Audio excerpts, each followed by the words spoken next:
што можете да забележите, младите се почесто играат фудбал. Меѓутоа, истовремено и го следат Европското првенство. Додека младите така активно го следат Европското првенство, што прави женската популација? А уште поважно, што мисли таа за тоа масовно гледање фудбал? Дали го следите Европското првенство?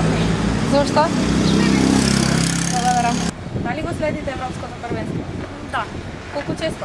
а зависи кога имам време. И која е вашата прогноза? Па мислам дека Италија ќе. Благодарам. Дали го следите Европското првенство? Да. Колку често? И каква е вашата прогноза? Ќе видим. На крај не се знае ништо уште. Во ред, благодарам. Дали го следите Европското првенство? Не. Во ред. Зошто? Не ми се свиѓа. Исто. Благодарам. Дали го следите Европското првенство? Не.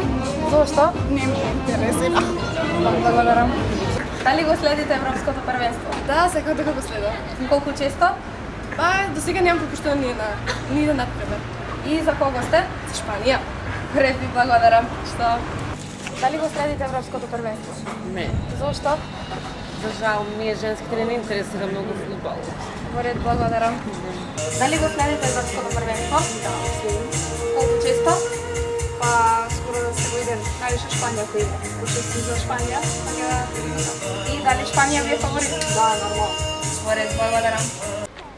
Како што видовте, ова беа мислењата на девојките низ Тетово за Европското првенство. Дел од нив верно го следат, меѓутоа дел од нив и воопшто не ги интересира. За Радио МОВ, Марија Стојановска.